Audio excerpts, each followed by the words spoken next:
আসসালামু আলাইকুম প্রিয় দর্শক, আশা করি আপনারা ভালো আছেন।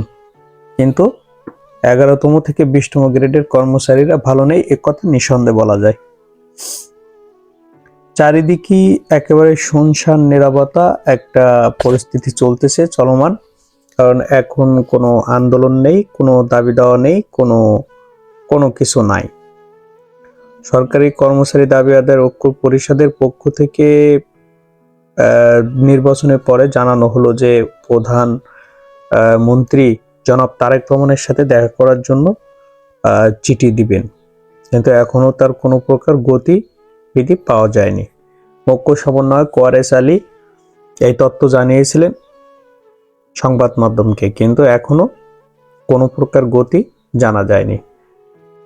যেহেতু সরকার প্রধান যিনি দায়িত্বে আছেন জনাব তারেক রহমান, উনি ঘোষণা দিয়েছিলেন এবং উনি অদাবদ্ধ প্রতিশ্রুতিবদ্ধ, সেই কারণে ওনার সাথে দেখা করাটাও জরুরি। সরকারি যে সকল দাবি আদায়ের ক্ষেত্রে বা কর্মচারীদের উন্নয়নের ক্ষেত্রে যে সকল সংগঠন কাজ করে থাকেন, তাদের এখন কাজ হবে যে দ্রুততার সাথে সরকারের সাথে দেখা করা। এখন প্রশ্ন হলো, আগে অর্থ উপদেষ্টার সাথে দেখা করবেন নাকি প্রধান অর্থমন্ত্রীর সাথে দেখা করবেন নাকি প্রধানমন্ত্রীর সাথে দেখা করবেন? বিষয়টা তো এই, তাই না? কারণ অলরেডি যিনি অর্থমন্ত্রী আছেন তিনি সংবাদ মাধ্যমে একটা তথ্য কিন্তু দিয়েছেন যে এই কমিশনের যে চূড়ান্ত রিপোর্ট, এই রিপোর্টটা তাদের দেখতে হবে তাদের বাজেট এবং কতটুকু বাস্তবায়নযোগ্য, মানে মূল টাকা কত টাকা হতে পারে এবং তাদের পক্ষে কতটা বাস্তবায়নযোগ্য। একটা বিষয় খেয়াল করলে বুঝতে পারবেন, পাকিস্তান একটা যুদ্ধ বিধ্বস্ত দেশ। পাকিস্তানের কথা কেন বলছি এটাই আপনাদেরকে জানাচ্ছি। যুদ্ধ বিধ্বস্ত এবং তাদের অর্থনীতি কেমন এটা আপনারা জানেন। তারপরেও আমাদের দেশের অর্থনীতি থেকে তাদের অর্থনীতি নাকি ভালো কি খারাপ এটাও আপনারা জানেন। কিন্তু এখানে বিষয় হলো, তাদের সরকারি কর্মচারীদের কিন্তু আমাদের দেশের সরকারি কর্মচারীর থেকেও বেতন বেশি। নিম্ন গ্রেডের কথাই বলছি, কর্মচারীদের কথাই বলছি, উঁচু গ্রেড তো বাদই দিলাম। আবার ওখানে আর একটা বিষয় চালু আছে, অ্যাডহক রিলিফ।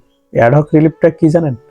যে প্রতি বছর যে মুদ্রাস্ফীতি হয়, ওই মুদ্রাস্ফীতির সাথে সমন্বয় রেখে মূল বেতনকে 10 থেকে 20% বাড়ানো হয়।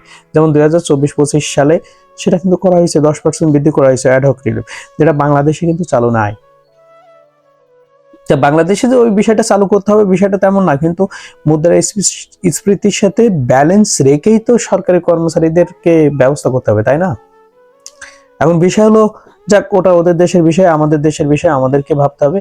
আমাদের যে বিষয়টা হলো, প্রধানমন্ত্রী জনাব তারেক রহমান, ওনার সাথে একান্ত আলোচনায় বসা, সরকারি কর্মচারীদের দাবি দাবা আদায় ঐক্য পরিষদ বা সরকারি কর্মচারীদের পরিষদগুলো আছে, বিভিন্ন ড্রাইভার পরিষদ আছে, সমিতি আছে, এই উন্নয়ন পরিষদ যেগুলো আছে সকলে মিলে একটা গ্রুপ করে তার সাথে দেখা করার ব্যবস্থা করা। এই ব্যবস্থা করার জন্য তার দপ্তরে বা আনুষ্ঠানিক যে কার্যক্রমগুলো আছে সেইগুলো ঠিক করা এবং তার সাথে দেখা করে কথা বলা। কিন্তু প্রশ্ন এসে দাঁড়ালো, আগে অর্থ উপদেষ্টা নাকি অর্থমন্ত্রী নাকি প্রধানমন্ত্রী? যেহেতু অর্থমন্ত্রী একটা কুলু ওখানে দিয়ে রাখছে, সেহেতু তার সাথেও দেখা করা যায়, তাকেও বিষয়গুলো উপস্থাপন করে বলা যায়, দাবি দেওয়া সম্পর্কে জানানো যায়, তারা যে কষ্টের ভিতরে আছে সরকারি কর্মচারীরা, এই বিষয়গুলোকে তাকে ফুললি ভাবে জানানো। তখন হয়তো অর্থমন্ত্রী এবং প্রধানমন্ত্রী বিষয়গুলোরে আলোচনায় এনে একটা ব্যবস্থা করবেন। তবে এই বিষয়টা যত লেন্দি হবে বা দেরি হবে, এটা বাস্তবায়নের ক্ষেত্র ততই হবে। আর আমি বিশ্বাস করি বা আমরা বিশ্বাস করি, প্রধানমন্ত্রী জনাব তারেক রহমান শহীদ প্রেসিডেন্ট জিয়াউর রহমানের ছেলে, উনি এই বিষয়টাকে দেখবেন বাস্তবায়নের জন্য। প্রিয় দর্শক, ভালো থাকবেন। আসসালামু আলাইকুম।